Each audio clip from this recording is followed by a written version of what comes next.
नमस्कार, आदाब, सत श्री अकाल। दोस्तों, कल हम लोगों ने इस बात की चर्चा की थी अपने इस कार्यक्रम समाधान में कि विद्यार्थी वर्ग में किस प्रकार से एक आत्महत्या की लहर चल पड़ी है। कारण ये है कि विशेष करके उनके माता पिता का दबाव और खास करके पढ़ाई का दबाव उन पर रहता है। कल एपिसोड्स पूरे करने के पश्चात जब हम जा रहे थे तो कई लोगों से इस विषय पर और चर्चा हुई, खास करके पेरेंट्स से। तो उन्होंने कहा कि सचमुच ये एक विकराल समस्या बनती जा रही है, जिसके कारण माता पिता के ऊपर भी विशेष करके दबाव रहता है। तो इसलिए कल की जिस कड़ी को हम लोगों ने आगे बढ़ाया था, उसे आज पुनः हम आगे बढ़ाना चाहेंगे। और इस समस्या के समाधान के लिए पुनः आज हमारे साथ हैं आदरणीय राजयोगी सूर्य भाई जी।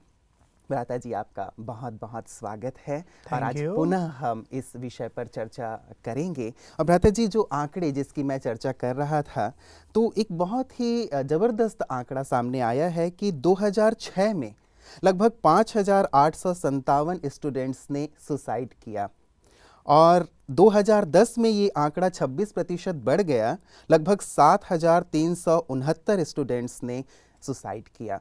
तो जो प्रतिदिन 2006 में 16 स्टूडेंट सुसाइड किया करते थे, वो 2010 में बढ़ करके 20 स्टूडेंट हो गया। कारण तो इसके कई रहे होंगे, लेकिन आज हम 2012 में हैं और हम देख रहे हैं कि ये आंकड़े बढ़ते जा रहे हैं। न्यूज़पेपर में भी हमने पढ़ा था कि किस प्रकार से काकीनाडा की एक विद्यार्थी लगभग 10वीं कक्षा की थी, टीचर ने उन्हें कुछ पनिशमेंट दिया और उसको वो झेल नहीं पाई और 4थी मंजिल से कूद के उसने सुसाइड कर लिया। इसी प्रकार से एक स्टूडेंट के अच्छे मार्क्स नहीं आए, उसके कारण उसने सुसाइड कर लिया। आए दिन ये समाचार आते रहते हैं और कल जब हम यहाँ से कार्यक्रम करके जा रहे थे तो बहुत सारे पेरेंट्स ने इस बात की चर्चा की कि प्लीज़ इस पे भ्राता जी से थोड़ा सा और व्यू लें कि कैसे बच्चे इस चीज़ से मुक्त हो सकें। बहुत ही एक ये ज्वलंत समस्या समाज में विकराल रूप लेती जा रही है। निश्चित रूप से बहुत बैड न्यूज़ है जी। ये हमारी एजुकेशन के लिए भी एक बहुत, क्या शब्द यूज करें, इंसल्टिंग परिणाम है और हमारे शिक्षकों के लिए भी ये थोड़ा सिर झुकाने वाली बात है। और इसमें देखने में ये आ रहा है कि केवल पेरेंट्स ही इसके लिए जिम्मेदार नहीं है। जैसे हम चर्चा कर रहे थे जी। उनका दबाव तो कहीं ना कहीं, जब अत्यधिक दबाव हो जाता है तो विद्यार्थी बच्चे उनको सहन नहीं कर पाते। लेकिन इसमें बच्चों का गिरा हुआ मनोबल जी, उनका मन जो बहुत कमज़ोर हो गया है, बहुत सेंसिटिव हो गया है, उनकी सहन शक्ति उनको जवाब देने लगी है। जरा सी बात को सहन नहीं करते और सेंसिटिव होके तुरंत कुछ ना कुछ गलत निर्णय ले लेते हैं, या कहीं कहीं उन्हें एक दूसरी तरह की रिवेंजफुल फीलिंग भी होती है। देखा, मम्मी ने मुझे ऐसा किया है ना, पापा ने मुझे ऐसा किया है ना, मैं दिखाता हूँ इन्हें जी। तो वो उन्हें एक तरह से परेशान करने के लिए, उनसे बदला लेने के लिए भी ऐसे गलत डिसीजन ले लेते हैं। ये इमोशनल होने का भी एक रिजल्ट दिखाई देता है जी। और कुछ कारणों ने बच्चों के मन को भी वीक कर दिया है और उनकी बुद्धि की जो सोचने की दिशा है उसको बदल दिया। दूसरा, इन चीज़ों को अगर हाईलाइट किया जाता है, चाहे प्रिंट मीडिया हो चाहे इलेक्ट्रॉनिक्स मीडिया हो, और अगर वो बार बार दिखाते हैं इतने बच्चों ने सुसाइड कर लिया, इतने ने कर लिया, वहाँ ये कर लिया, उसका ये कारण हुआ, तो ये भी एक बैड न्यूज़ होता है, एक बैड इंस्पिरेशन होता है विद्यार्थियों के लिए। क्योंकि आजकल लोग जल्दी दूसरों को फॉलो करते हैं, अच्छी चीज़ों को वो फॉलो कम करते हैं और बुरी चीज़ों को फॉलो करने की जैसे उनकी टेंडेंसी बन गई है। तो इस पे हर वर्ग को थोड़ा सावधान होना आवश्यक है जी, जी, जी। हमारी एजुकेशन भी ऐसी हो। देखिए, मैं तो एक बात बिल्कुल स्पष्ट कहूँगा, हमारी एजुकेशन केवल इन्फॉर्मेशन बनकर रह गई है। किताबों में जो लिखा बच्चे रट लें, टीचर पढ़ा दे।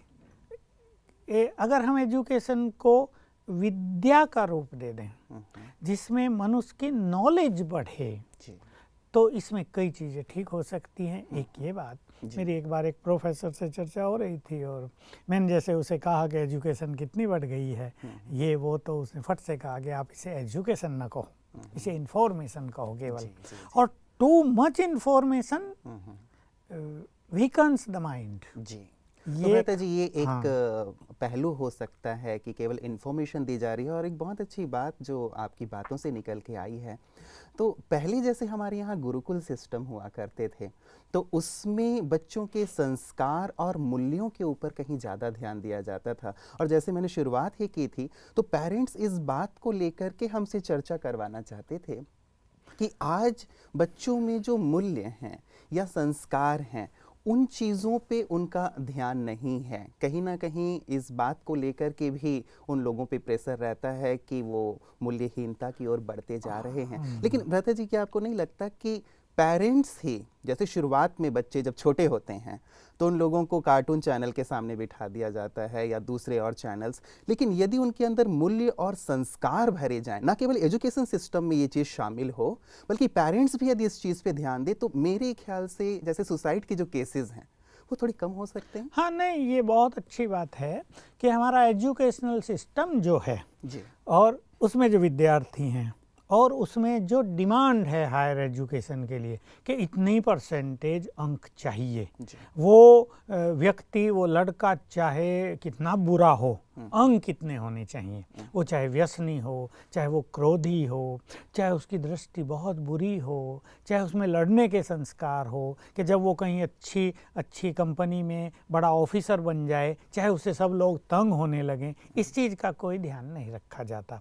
तो एक तो ये निगेटिविटी बहुत ज़्यादा है कि हम केवल एक चीज़ को देख रहे हैं। अगर हमारे कंपटीशंस में, अगर हमारा जो सिलेक्शन करने का तरीका है इंटरव्यू में, उसमें कुछ मॉरल वैल्यूज़ को, उनका मन कितना पावर है, वो कितने सहनशील हैं, उनके पास कितनी कंट्रोलिंग पावर है, वो ऐसे व्यक्तियों से भी काम लेने में कितने सफल होंगे जो कम योग्य हैं, वो अपने इमोशंस पर कितना कंट्रोल रख सकेंगे जब निगेटिव परिस्थितियां फील्ड में उनके सामने आ जाएं, वो तुरंत क्रोधित होकर निर्णय ले देंगे या उनमें पेशेंस रहेगी।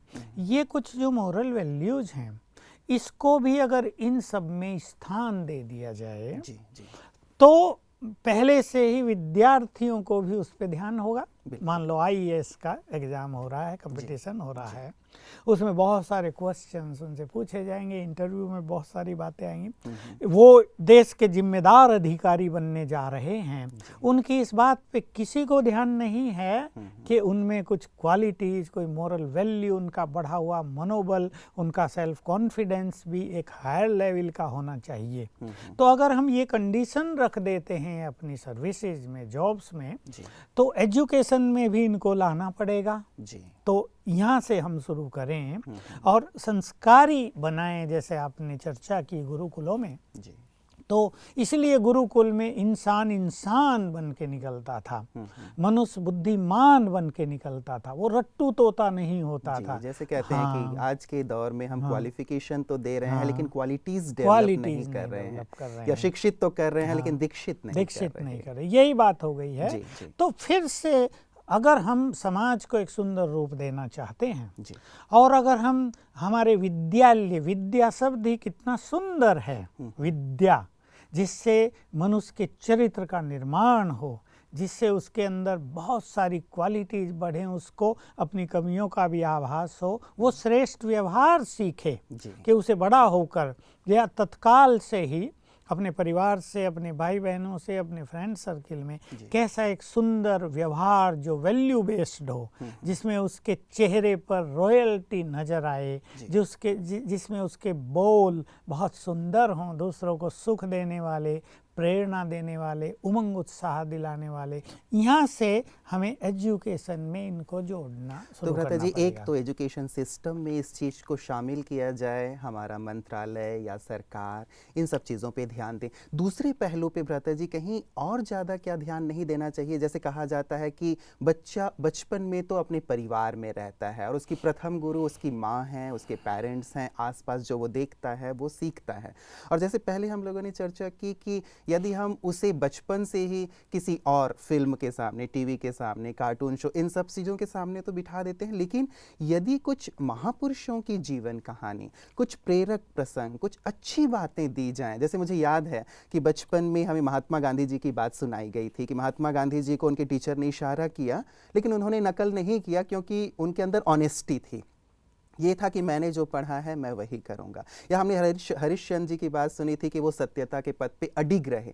तो इन बातों ने इतनी गहराई से हमारे अंतर्मन में असर किया था कि हम बहुत बड़े होते तक अब भी उन बातों का ध्यान रखते हैं। तो यदि बचपन में पेरेंट्स इन बातों पर ध्यान दें तो कैसा रहेगा? नहीं, बहुत ही सुंदर बात है। एक्चुअली ये हमारे मीडिया का, टोटल समाज की एक, मैं इसको दुर्दशा कहूँ या उनका वे ऑफ थिंकिंग हो गया है। अगर कोई व्यक्ति किसी चैनल खोला है या कोई फिल्म बना रहा है तो सबसे पहले ये सोच रहा है कि इससे मुझे पैसा कितना मिलेगा, कॉमर्शियल। अब उसमें उसको क्या दिखाना है, समाज को अच्छाई सिखानी है, वो एक बहुत सुंदर ऐसी बात हो जाए जो श्रेष्ठ समाज का निर्माण करे, वो उनके लक्ष्य में नहीं है। उन्हें तो बस पैसा कमाना है, इसलिए गंदी चीज़ें जो आजकल के युवक उनकी ओर अट्रैक्ट होके उनका देखते रहें, फिर ऐड देखें। तो ये सत्य है। जैसे आजकल बहुत चैनल्स पे मैं अप्रिशिएट करूँगा, कहीं महादेव दिखा रहे हैं, कहीं श्री कृष्ण के बहुत सारे सीरियल आ रहे हैं, कहीं चंद्रगुप्त मौर्य और चाणक्य की बातें आ रही हैं, वीर शिवाजी की बातें आई। तो इनसे लोगों को मोरल वैल्यूज, मैंने भी 2-4 देखे, बहुत अच्छी मोरल वैल्यूज के बारे में जानकारी होती है और कहीं ना कहीं इनकी प्रेरणा मिलती है। मुझे भी याद है जब हम पढ़ते थे तो स्कूल में कई लोग आया करते थे जो अच्छी बातें प्रेयर के समय सिखाया करते थे। हमें अब तक वो बातें काम आ रही हैं कि मनुष्य को ईगोलेस होना चाहिए, उसको बहुत हम्बिल होना चाहिए। ये बात विशेष रूप से मैंने बचपन में ही सीख ली थी और बहुत काम आई। हमें याद, गुरुजनों का सम्मान तो इतना ज़्यादा होता था कि हम उनकी अवज्ञा कहीं करना ही नहीं चाहते थे। तो ये सत्य है कि अगर बचपन से ही माँ बाप भी बच्चों के गुरु बन जाएं और उन्हें इस बात का एहसास हो कि हमें इनका मनोरंजन ही नहीं कराना है, हमें उन्हें कुछ अच्छे मार्ग पर भी ले चलना है। और इसमें घर में ऐसा साहित्य भी होना चाहिए। बहुत महापुरुष हमारे देश में, महापुरुषों की कोई कमी नहीं है। उनके बारे में छोटी छोटी कहानियाँ छपी हुई जहाँ तहाँ बिकती हैं। जैसे हमारी दादियाँ, नानियाँ भी हमें कहानियाँ सुनाती थी, तो यही सुनाया बहुत सब अच्छा। गोरखपुर गीता प्रेस वाले बहुत अच्छी अच्छी कहानियाँ की किताबें छपा के सस्ते में बेचते हैं। लेकिन आज घरों में टेबल्स पर वो गंदी चित्रों वाली पत्र पत्रिकाएं पड़ी होंगी, तो बच्चों के चरित्र का निर्माण होगा कहाँ से? जो आयु उनके चरित्र के निर्माण करने की है, देखिए मैं कह सकता हूँ 15, 16, 18 साल तक बच्चा, उसकी बुद्धि की शक्ति बहुत सुंदर होती है, उसमें प्योरिटी भी कहीं ना कहीं तक होती है, वासनाओं का भी उद्वेग उसके जीवन में नहीं आता, विशेषकर 12-14 साल तक।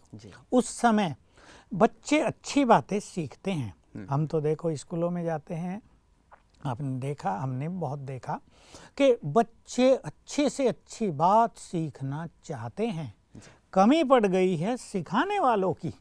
हम दोष विद्यार्थियों को दे रहे हैं, पर दोष दिया जाना चाहिए सिखाने वालों का। उसमें चाहे शिक्षक हैं, चाहे विद्यालयों का वातावरण है, चाहे घर में माता पिता उनके भाई बहनें हैं। इन चीज़ों पर अगर ध्यान दिया जाए तो विद्यार्थियों की मनोस्थिति बहुत पावरफुल होगी और वो पढ़ाई को एंजॉय करेंगे, होशियार भी होंगे और महामानव बनेंगे और ये सुसाइडल केस कम होते जाएंगे।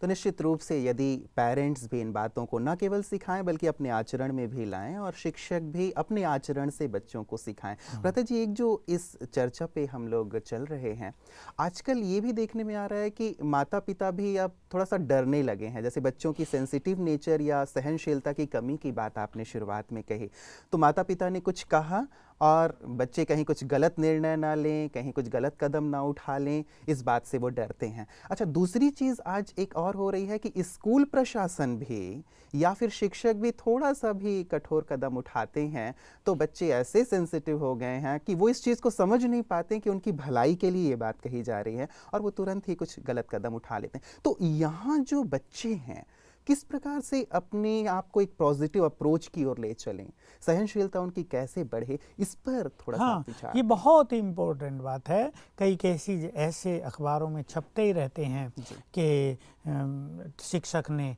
बच्चे को ज़रा ज़्यादा डांट दिया किसी जी, बात पे जी, और जी। वो इतना परेशान हुआ कि उसने सुसाइड कर लिया। जी। और भी कई केसेस ऐसे आते हैं कि माँ बाप का दबाव हो गया, उनकी इच्छाएं पूरी नहीं हुई, कहीं कहीं पढ़ाई भी उसका कारण नहीं होती, अंक भी उसके कारण नहीं होते, लेकिन किसी का व्यवहार उसका कारण बन जाता है। जी। कहीं कहीं साथियों का व्यवहार ऐसा हो जाता है रेगिंग आदि के केस में, जी। तो बच्चे बहुत अपने को अपमानित फील करते हैं और ऐसा बुरा निर्णय ले लेते हैं। जी। इस पर हम चर्चा अवश्य करेंगे, जी। उनका कैसे मनोबल बढ़े, क्योंकि हमारी एजुकेशन में इस तरह की बातें बहुत कम आ रही हैं। कहीं कहीं बस स्वामी विवेकानंद की बात सुना दी, स्वामी दयानंद की बात सुना दी, इनका मनोबल बहुत बढ़ा चढ़ा था, लेकिन ये हो कैसे, इस पर भी हम विद्यार्थियों को कुछ अच्छी बात अवश्य देना चाहेंगे। जी, बहुत बहुत धन्यवाद भ्राता जी, आपने बहुत सुंदर इस चर्चा को बढ़ाया और आगे भी इस चर्चा को हम आगे बढ़ाते रहेंगे कि कैसे विद्यार्थी की सहन शक्ति बढ़े, कैसे वो पॉजिटिव हो, कैसे ऐसा शक्तिशाली हो जैसे आपने कहा कि विवेकानंद या दयानंद सरस्वती हमारे देश में होकर गए हैं। बहुत बहुत धन्यवाद भ्राता जी आपका। दोस्तों, आपने देखा कि किस प्रकार से आज विद्यार्थियों में एक सुसाइडल टेंडेंसी विकसित होती जा रही है और दिनों दिन इसका प्रतिशत बढ़ता ही जा रहा है, जो सचमुच एक चिंता का विषय है। ऐसा क्यों है, समस्या क्या है और इसका क्या समाधान हो सकता है, आज भ्राता जी ने इस पे प्रकाश डाला है।